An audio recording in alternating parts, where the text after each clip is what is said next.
Hello বন্ধুরা, Sulata cooking রেসিপির পক্ষ থেকে সকলকে জানাই স্বাগত। আজকে আমাদের বাজার থেকে বেশ কিছুটা চিংড়ি মাছ কিনে এনেছে। একদম ডিমালা চিংড়ি, পদ্মার টাটকা মাছগুলো কিন্তু এখনো অনেক তাজা আছে।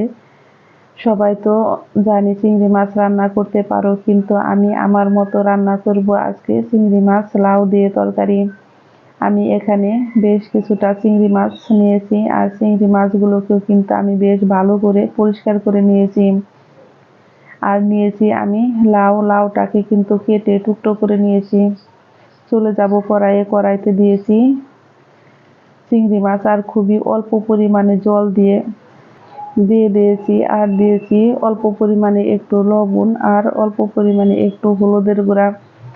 এখন কিন্তু আমি চুলাটা অন করে মাছটাকে সিদ্ধ করে নিব। আমার মাছ থেকে জল শুকিয়ে গেছে। এখন আমি অল্প পরিমাণে সরিষার তেল দিয়ে মাছটাকে একটু ভেজে নিব, কারণ চিংড়ি মাছ কিন্তু বেশি ভাজার প্রয়োজন হয় না, তাহলে শক্ত হয়ে যায়। সেই জন্য আমি অল্প একটু নেড়ে চেড়ে নামিয়ে নিব। আমি এখন কড়াইতে দিয়েছি আবারও বেশ কিছুটা পরিমাণে সরিষার তেল।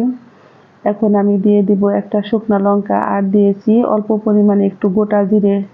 আমার ফোড়নটা রেডি হয়ে গেছে। এখন আমি দিয়ে দিব বড় সাইজের একটা পেঁয়াজ কুচি।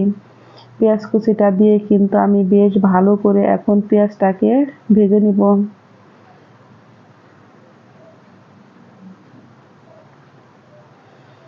এখন আমি দিয়ে দিব 1 চা চামচ পরিমাণে আদা রসুন বাটা। হাফ চা চামচ পরিমাণে আমি দিয়েছি লবণ। আমি এখন আদা রসুন বাটাটাকে 2-3 মিনিট ভালো করে ভেজে নিব। আমি এখন দিয়েছি হাফ চামচেরও কম হলুদের গুঁড়া, হাফ চামচেরও কম লাল লঙ্কার গুঁড়ো। অল্প পরিমাণে একটু জল দিয়ে আমি মশলাটাকে বেশ ভালো করে কষিয়ে নিব। মশলাটা কিন্তু আমার বেশ ভালো করে কষানো হয়ে গেছে, উপর দিয়ে তেল উঠে এসেছে। এখন আমি দিয়ে দিব ভেজে রাখা মাছগুলো। ভেজে রাখা চিংড়ি মাছগুলো দিয়ে কিন্তু আমি এখন একটু কষিয়ে নিব। এখন আমি দিয়ে দিব কেটে ধুয়ে রাখা ছোট ছোট টুকরো করে রাখা লাউগুলো। আমার লাউটা কিন্তু একদম কচি, আর কচি লাউ দিয়ে চিংড়ি মাছের তরকারি খেতে হয় দারুণ মজার। তোমরা একবার হলো লাউ চিংড়ি এইভাবে রান্না করে দেখো, ভাত রুটি পরোটার সাথে খেতে হয় দারুণ মজার। আমি কিন্তু এখন এইভাবে লাউটাকে বেশ ভালো করে কষিয়ে নিব।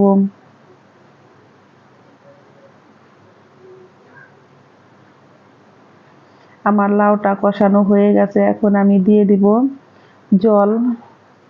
জলটা দিয়ে আমি এখন তরকারিটা রান্না করে নিব।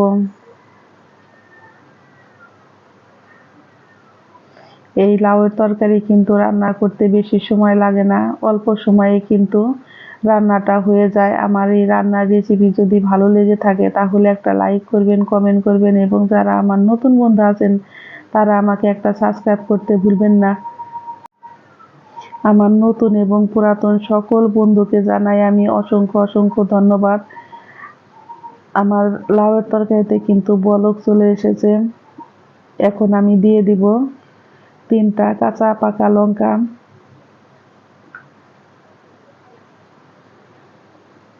লঙ্কাটা দিয়েও কিন্তু আমি তরকারিটা আবারও 3 থেকে 4 মিনিট রান্না করে নিব।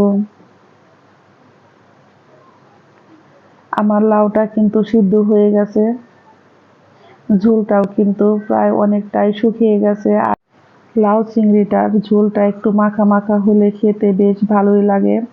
এখন আমি দিয়ে দিব কুচি করে রাখা ধনিয়া পাতা। আপনাদের হাতের কাছে যদি ধনিয়া পাতা কুচি না থাকে তাহলে জিরার গুঁড়ো দিয়ে নামিয়ে নিতে পারেন।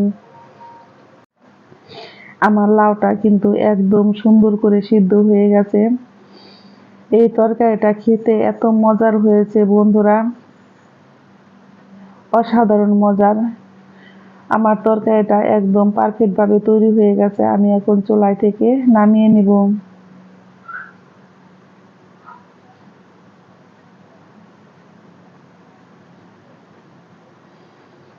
আমার তৈরি হয়ে গেল ঝটপট লাউ চিংড়ি। আমার এই রান্নার রেসিপি ভালো লেগে থাকলে বন্ধুরা একটা লাইক আর সাবস্ক্রাইব করতে ভুলবেন না। সকলেই ভালো থাকবেন, সুস্থ থাকবেন। আমি আবারও ফিরবো নতুন নতুন কোনো রেসিপি নিয়ে। সবাইকে জানাই আমি অসংখ্য অসংখ্য ধন্যবাদ। লাউ চিংড়ি খেতে হয়েছে বন্ধুরা দারুণ মজার। ঝটপট তৈরি হয়ে গেল আমার লাউ চিংড়ি রান্নার রেসিপি।